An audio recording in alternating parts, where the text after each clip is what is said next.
Welcome to Thriving Tribesmen. My name is Kuri, your host, and I'm excited to be making this episode. Today we're going to be talking about optimizing your efforts to changing your relationship from sexless to sexual success. I think a lot of you guys, when you are doing this, where you're moving from sexless, you got so many things that you're being given in terms of advice. There's so many things that you feel like you need to do in order to change things, and again, you become lost in the efforts and really not know what's really going on, what's really working, whether you actually got any momentum or whether whatever you're doing is actually changing the relationship. So I want to hopefully give you a method of actually looking at this and giving you a process that I've used, and also I think I've not shared it, but that's how I track the clients to see where they are and then see what I need to do in order to push them to the next level. So, and again, a lot of clients, when I speak to them, they say, you seem to know what I'm about to say, or you seem to know where I'm supposed to go before I do, or sometimes it's almost like you're reading my mind. And a lot of it is because of this. Then I understand. In fact, this episode is, if any of you don't know, I'm currently still working as an engineer, and that's my job. So at the moment I work at a packaging company. I don't want to name the names just in case there's an issue with it. But this company, they do packages, and there's lorries that come in with all the packages, and we just process them so they can go to wherever. So sometimes they go out in Europe, or they're all just domestic. So there's this lorry that comes with a bunch of things, for example, from Amazon, for example. So, and then Amazon's trying to send them to some places.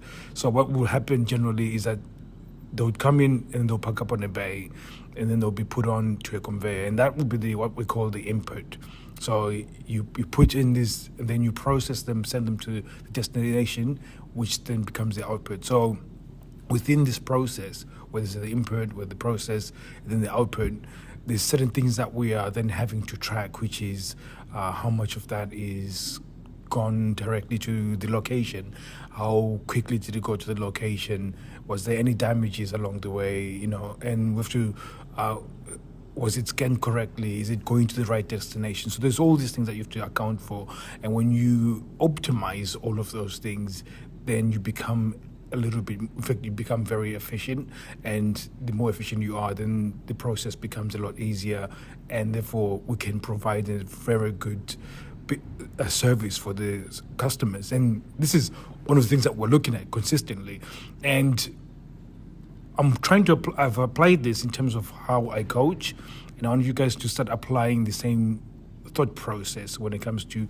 for you changing your relationship, because when you do, it means that you're making the right actions that cause you the biggest result, rather than doing a lot of actions and not getting anywhere within your interactions, or at least whatever you're doing. So really having this ability to audit yourself and really look at yourself and say, what I'm doing right now, is it actually working? It takes a lot of humility. It takes a lot of honesty with yourself, because sometimes we can get a little bit delusional and allow that to carry us to the wrong direction.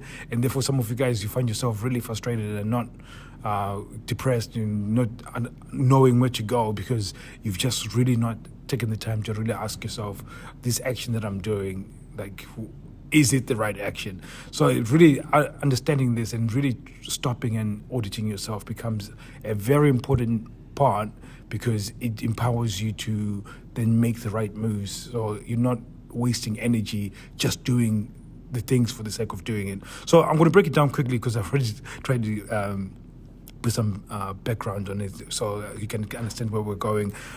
There's three things that you need to track, especially when it comes to you doing stuff within the relationship, or when I say doing stuff, I mean doing actions in your relationship.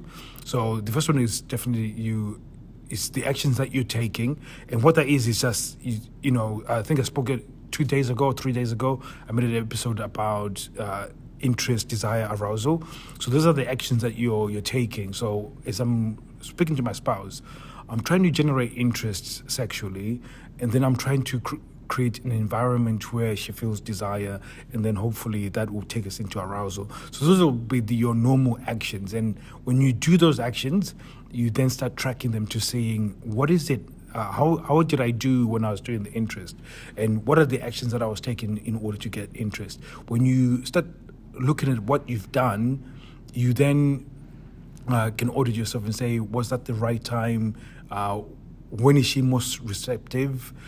Which day of the week she's more receptive? Is it better on a Monday or a Tuesday? Is it better towards the end of the week? What's her work schedule compared to with the time when I'm trying to do something? Because when you start thinking of this, it becomes a lot easier, because there's no point, for example, on Wednesday, it's probably the busiest day for my wife. Me trying to seduce her is probably a bad day for me to seduce her. So it's having this awareness where you are actually thinking, because a lot of you guys, like for example, my wife, Wednesday is the most difficult day for her. Most of you guys do this, and then you get rejected, and then you implode and say, oh my God, I can't believe she's rejected me. But you haven't tracked the time that you're doing the things. So it becomes very important to understand this. And like I said, I'm not going to go through the actions of interest, desire, and arousal, but it's being able to analyze that when I was doing all of this, when was I doing it?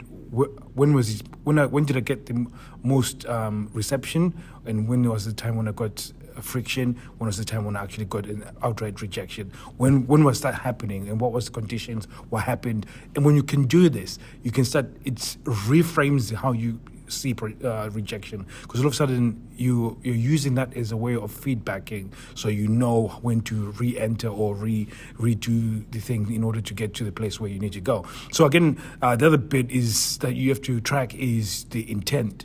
So again, so it's the actions that you're doing. Intent is really actually now trying to understand, are these actions that I'm doing collaborative? Am I doing things that are to build a relationship? When I'm doing this arousal, when I'm doing the interest, when I'm doing trying to get desire, am I doing it in a way that's collaborative? Is it just for me to get sex, or is it just for us to actually really connect sexually? Is this us building comfort around sex for us to have a better relationship? And it's really being able to track this, because we're all human, and I don't care who you are, I too fall under this. I sometimes become very selfish when it comes to sex, and therefore I want to have sex because I want to have sex. It's got nothing to do with collaborating. And sometimes it's not a bad thing at all. It's okay. It's your way of showing desire, and that's something that you want. But generally, when you're in a sexless relationship, it has to be leading a lot more towards collaboration. And when you do so, you have to be able to measure that, okay, when I was doing that action, was it for my own personal gain, or was it for the contribution of the relationship, and was it collaborative? And therefore, again, when you think of comfort as well, you think, okay, when I showed my intent, how much comfort did she feel when I was collaborative, and how much comfort did she feel when I was a little bit selfish? Which, like I said, I'll be, because of the situation you are right now, I'll be leaning towards collaboration rather than just I'm doing it for myself, which I can say there is some value to it in the future, where you're actually showing that you're this animal that just wants sex, and she will feel very aroused by it. So again, there's another conversation for another day. So that's another thing that you're tracking. So you're tracking your intent. What's my intent? And again, when you look at this, you optimize your intent. Okay, I'm going to lean towards more being collaborative rather than me being selfish, or not selfish, but at least wanting my own needs being met. So when you track that and optimize that, it becomes very powerful when you approach things. So, but last but not least is actually the output. What's the feedback? So what's the feedback? What's the reaction? I should audit that. I should be able to track and optimize. And when I say optimize, you can't really force it to do anything. But what you can't really control that, but you can control the first two sections. So when I say optimize it, it's more about how you feel after she has the reaction. So how do I feel after that?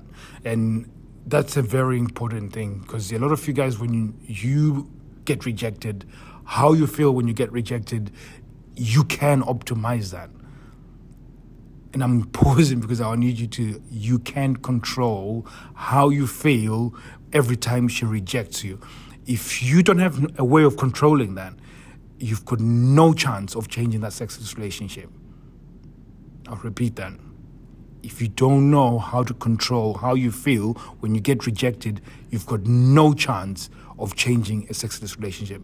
This is one of the most important things that you need to be able to track. And again, last time I felt bummed out, I felt really bad. That's okay. I'm not saying don't feel bad, because it feels painful. You feel lonely, you feel unloved. Yes, I do get that. But there's this thing I always talk about with clients, that you need to have this elastic effect that, when you pull, when you stretch, when you get rejected, it's the stretch. And then when you let go and snap back, it's when you come back to the point where you're okay. That effect has to be very, very short. Yes, I got rejected, sucks, but I'm going to be back to zero pretty quickly. I'm not going to allow myself to go 3-4 hours, days, 6 weeks, me feeling sorry about myself because I got rejected. That's really bad. So we have to track that. And okay, last time it took me 3 hours before I snapped back. Okay, how do I get it to 2 hours 50 minutes? Then how do I get it to 3? And then to the point where you get rejected and it's more duck. Water over a duck. That's how it should be. And when you do that, it's much more attractive. And again, a lot of you guys, I would imagine, you are in sexless relationships. If you handled rejection a little bit better, I can guarantee you'll be moving your relationship to sexual success a lot quicker. So that being said, I think we'll just stop here, which is, hopefully this has been massively impactful for you guys. As you can notice, I'm using more of a structure. I wrote the notes, and I'm following through some notes so I can really give you guys content that you can go home right now and start using. In fact, this itself is quite valuable in the sense that it gives you a structure to think about. It gives you step by step on things that you should be looking at. Because I remember when I was trying to change my relationship, I just wanted me to give me the things that I need to be doing. Everybody will be saying all this fluff, like this is what you're supposed to be doing. But while they're telling me this is what I'm supposed to be doing, they were not really giving me things to be doing. And it used to frustrate the fuck out of me. I used to fucking hate it. I'm so sorry. Every time I think about it, it pisses me off. So now I'm at this place, which doesn't make me better than you guys. Only the fact that I've just further down the road than you guys, I can at least tell you exactly what you need to be looking for, exactly what you need to be doing in order to change your relationship. So like I said, I'll recap that. So the actions that you need to be auditing, in fact, the things that you need to be auditing is the actions that you're doing, which is your intent, the interest that you're trying to get, desire, the arousal, and then the intent. Are you collaborative? Or are you trying to have sex for yourself? And then you looking at the output. So, for example, the output I said it's her feedback and her reactions, and really what you're trying to measure is how you are reacting to her as she gives you the feedback. So again, when you start tracking those things, it gives you an idea of where you are in terms of momentum. And again, one part of tracking where you are isn't as much as tracking to how close you're getting to sex. Now, this is another episode that I need to make. Actually, I need to write a note. It just came up. I was thinking about this earlier. Is that when it comes to sex, you shouldn't track how far you are from getting sex. You should be tracking how much you're letting go of shit. That's how you know that you're getting momentum. Because what's going to make you attractive is letting go of the garbage. In fact, what I teach is more about letting go of shit that is holding you back rather than you learning skills.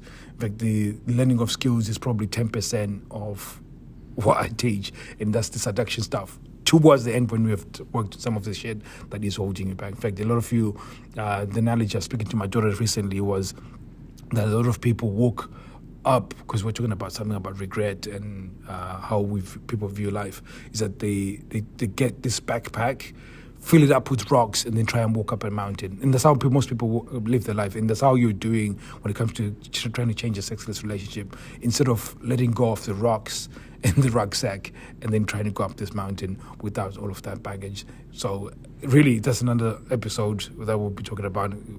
Go far too long. If you've got any questions, go to Thriving_Tribesmen on our Instagram. Ask the questions. Like I said, if it means that we make an episode for it, so you can answer specifically for your relationship, obviously without mentioning your names. That's what we'll do in order to get you to the next level. So thank you very much. I'll be seeing you guys soon. Take care.